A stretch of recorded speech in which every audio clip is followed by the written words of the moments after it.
Karachi port इलाके की मसरूफ तरीन बंदरगाह बन गई है क्योंकि इस पर तारीख में पहली मरतबा ईद के रोज़ भी सामान की हैंडलिंग की जाती रही है। इससे पहले ईद के रोज़ कराची पोर्ट के ऑपरेशंस बंद होते थे। ये इसकी 138 साल तारीख में पहली बड़ी मेजर डेवलपमेंट है। आज की वीडियो में आपको बताएंगे कि किस तरह कराची पोर्ट से कहीं छोटी बंदरगाहें जबल अली पोर्ट और सिंगापुर पोर्ट आज इसके सामने एक दियो हैकल पोर्ट की शक्ल इख्तियार कर चुकी हैं और हम किस तरह अपनी इस पोर्ट से इस्तेफादा करके पाकिस्तान को अरबों डॉलर्स का फ़ायदा पहुंचा सकते हैं। जबल अली की बंदरगाह जो रूट से हट के है वहां पर 15.5 मिलियन कंटेनर सालाना हैंडल होता है। हम 2.65 पे खड़े हुए हैं। और अगर सिंगापुर की बंदरगाह की बात करें तो वहां 44.66 मिलियन कंटेनर्स एक साल में हैंडल हुआ है। 4.5 करोड़ कंटेनर, इतना सा मुल्क है सिंगापुर। अस्सलाम वालेकुम व्यूअर्स, रिच पाकिस्तान का नया एपिसोड लिए मैं हूं आपका मेज़बान अब्दुर्रहमान।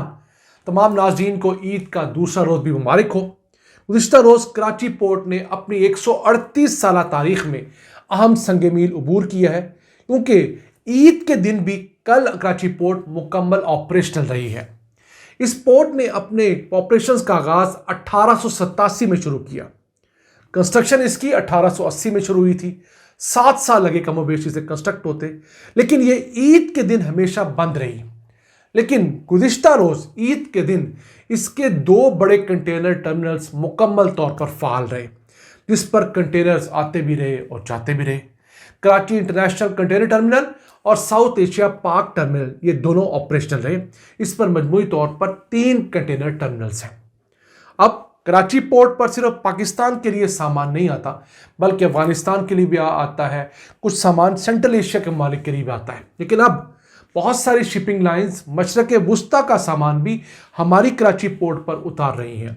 उसकी वजह यह है कि इंटरनेशनल कवानीन के मुताबिक जो शिपिंग लाइंस होती हैं उनको इस चीज़ की इजाज़त होती है किसी जंगी हालत में, ख़तरे की हालत में, किसी मुश्किल में वो करीबी बंदरगाह के ऊपर किसी भी मुल्क का सामान उतार सकती हैं।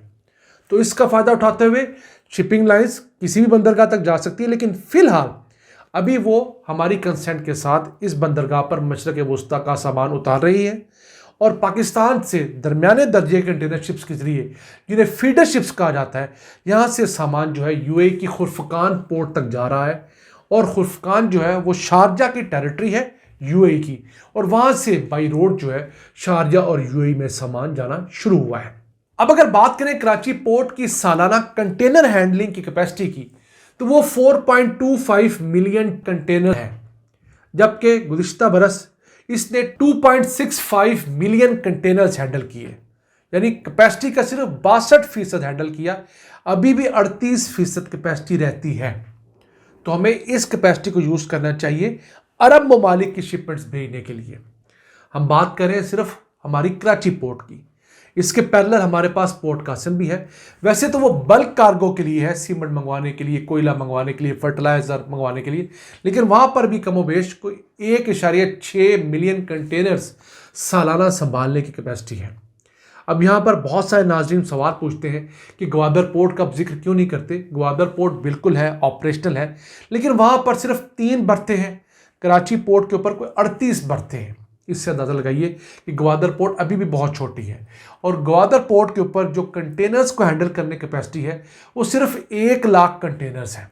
ग्वादर पोर्ट ज़्यादा आइडली लोकेटेड है, लेकिन वहाँ पर हमारे पास इंफ्रास्ट्रक्चर थोड़ा है। तो इस वजह से हम ग्वादर पोर्ट से वो इस्तेफादा करने में नाकाम रहे हैं जो ये पोर्ट हमें दे सकती है। अब वापस चलते हैं। जंग तो फैलती जा रही है और एक खदशा मज़ीद बढ़ गया है। वो खदशा ये है कि स्ट्रेट ऑफ हुर्मुज़ की बंदिश के बाद अगर अमेरिका ने दोबारा ईरान के ऊपर कोई मज़ीद बड़ा हमला किया तो हो सकता है कि ईरान के थ्रू यमनी हूसी बागी जो है बाबल मंदब को भी बंद कर दें। ये एक और वो तंग आबी गुजरगाह है जिसके ज़रिए रेड सी और स्विस कनाल जो है वो जोड़ती है ईस्ट को वेस्ट के साथ। तो अगर बाबल मंदब बंद कर देते हैं हूसी बागी, जैसे इन्होंने 2015 में भी बंद की थी, तो उससे क्या होगा? मज़ीद तेल की 10 से 12% सप्लाई कट ऑफ हो जाएगी। इस वक्त स्ट्रेट ऑफ हुर्मुज़ की वजह से 20% सप्लाई तो कटी हुई है।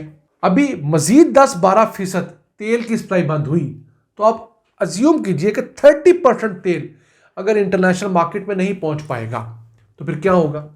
यही प्राइस जो आज 70% है ये 100% से प्लस हो जाएगी, जो कि आलमी मईशत के लिए एक बहुत बड़ा डिबैकल होगा।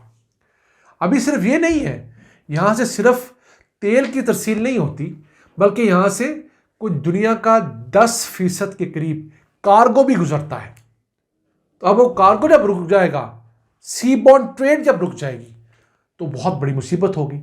इस वक्त गल्फ के ममालिक को एक बहुत बड़ा रिलीफ ये जरूर है कि सऊदीया की रेड सी के अंदर वाक़ बंदरगाहें हैं, वो चारों ऑपरेशनल हैं और बहुत सारे अरब ममालिक अपना कार्गो रेड सी वाले साइड पे उतार कर वहां से मंगवा रहे हैं। लेकिन वो भी ऑब्वियसली ओवरलोड हो रही, क्योंकि वहां पर इराक के लिए भी कार्गो आता था हमेशा, वो तो आ ही रहा है। उसके अलावा कवैती कार्गो भी वहां जा रहा है, वहां पर कतर का, बहरीन का, यूए का कार्गो भी उतर रहा है। तो वो जो है ओवरलोड हो चुके हैं। अब उनका कहना है कि कुछ 2.5 लाख कंटेनर्स जो हैं हमें एक्स्ट्रा हैंडल करने होंगे। 70,000 से ज़्यादा ट्रक्स जो हैं, ट्रॉले बड़े बड़े जो हैं, उनको हमें एक्सेस देनी होगी पोर्ट से इन ममालिक की तरफ। तो वो एक लॉजिस्टिकली एक बहुत मुश्किल काम सऊदी अरब के लिए भी है। हाँ, फिर जो फासला बढ़ रहा है, जो सामान इंडिया से जा रहा है, जो सामान चाइना से जा रहा है, जो बाकी ईस्ट एशिया के मुल्कों से जा रहा है, उसका टाइम बढ़ गया है। जो काम पहले 30-45 दिनों में होता था, अब 60-70 दिनों में हो जाएगा। तो उसकी वजह से कॉस्टिंग बढ़ रही है, शिपिंग कॉस्ट बढ़ रही है, फ्यूल की कॉस्ट बढ़ रही है, सबसे बढ़कर इंश्योरेंस की कॉस्ट बढ़ गई है। तो इन वजूहात की वजह से हमारे पास एक बेहतरीन मौका है कि हम अपनी बंदरगाह को, जिस तरह हमने ईद वाले दिन भी ऑपरेशनल रखा है, इसी तरह इनकी जो एफिशिएंसी है उससे बढ़ाया जाए। यहाँ पर जो शिप को डॉक करवाना, वापस भेजने का टाइम जो है, यहाँ पर जो बाकी तमाम मामलात है कस्टम के, क्लियरेंस के, उन्हें तेज़ किया जाए, एक्सपेडाइट किया जाए, ताकि हम ज़्यादा से ज़्यादा कंटेनर्स हैंडल कर सकें, ज़्यादा से ज़्यादा शिप्स हमारी बंदरगाहों पे आए और फिर इसी मोमेंटम को हम फ्यूचर में भी कंटिन्यू रखें।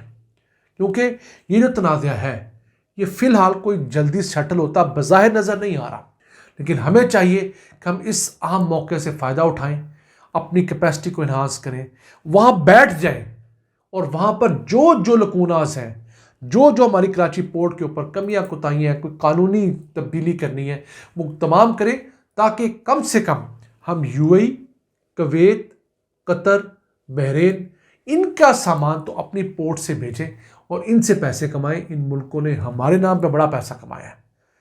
हमारी तरफ आने वाला कार्गो पहले इनकी बंदरगाहों पे उतरता था, स्पेशली जबले अली के बंदरगाह पे, और वहां से हमें आता था। तो हमें अपना हिस्सा लेना होगा।